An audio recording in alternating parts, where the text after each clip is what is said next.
अदा गुलाम रसूल भुट्टो साहब अवांजो नीमक मुंहिंजे पेट में पियल आहे ऐं मूंखे यादगीरो आहे मां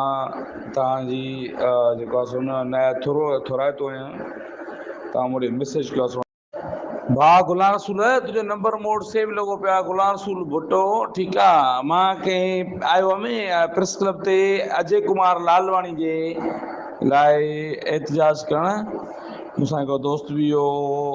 सांगड़ जो उमरानी अजरक हुयो उनखे पातल तव्हां मुंहिंजी वीडियो ठाही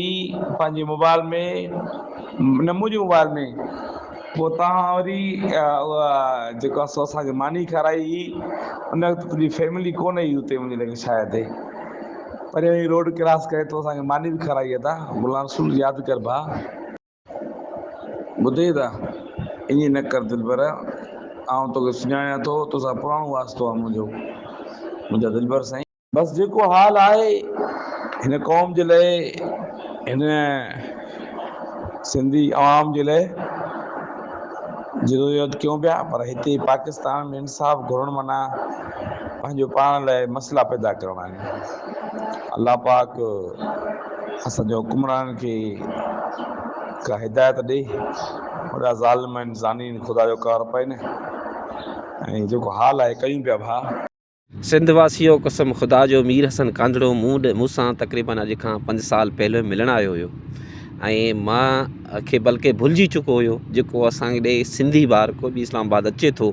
त असांखे जेकी थींदी आहे ख़िदमत कयूं था ऐं मां सलाम पेश कयां थो मीर हसन कांधड़े साहिब खे ख़ुदा जो कसम मुड़ुसु माण्हू अथव ऐं सिंध जो वारिस थींदो हुई ख़ुदा जो वास्तो अथई ख़ुदा जो वास्तो इन जी क़दुरु कयो हीउ ग़रीब ज़रूरु अथई इन वटि माली हैसियत न अथई लेकिन सिंध जो आशिक़ अथई तव्हां तमामु सिंध वासियुनि खे गुज़ारिश आहे त हिन जो दिलि सां साथ ॾिनो करो हिन जो आवाज़ु बणिजो हिन जहिड़ो नसरुल्ला गाॾाणी हीउ तव्हांखे ॿियो मिली चुको आहे बसि मां पाण सूरनि में सड़ियो पियो आहियां 7 साल खां मां पंहिंजी फैमिली खां इस्लामाबाद प्रेस क्लब जे ॿाहिरियां एहतजाज कयां पियो घोटकी तालुके बावड़े सां मुंहिंजो तालुक़ु आहे मुंहिंजो नालो गुलाम रसूल भुट्टो सिंधी आहे ऐं मां जो भाउ क़तलु कयो वियो जंहिंमें हाई कोर्ट सखर मुंहिंजे भाउ जे क़ातिल खे 5 साल में आज़ादु करे छॾियो नंढे शीशन जज उनखे उमिरि क़ैद सज़ा ॿुधाई हुई ऐं जेकी मुंहिंजी भेण आहे तक़रीबन 14 साल खां अॻुवा आहे न अॻुवाकार गिरफ़्तार करे सघी आहे घोटकी पुलिस न मुंहिंजी भेण बाज़ियाब करे सघी आहे बल्कि कारोकारी जो इल्ज़ाम ॾेई वॾेरनि ऐं ॼाम महताब ॾहर उन्हनि जो साथ ॾिए पियो ऐं वॾेरनि मुंहिंजा घर दुकान माल मवाशी बल्कि मुंहिंजे वालिद जो हिकिड़ो मदरसो हुयो अगरि इदारा खुफ़िया इदारा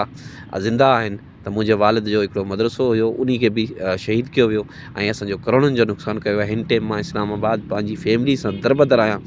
कोई आवाज़ु ॿुधण वारो न आहे बसि मां त सिर्फ़ु हिन जो आवाज़ु लॻाइणु चाहियूं पिए वरी मां चयो त गॾिजी पंहिंजी मैसेज बि तव्हां दोस्तनि ताईं पहुचाए सघां महिरबानी लख महिरबानी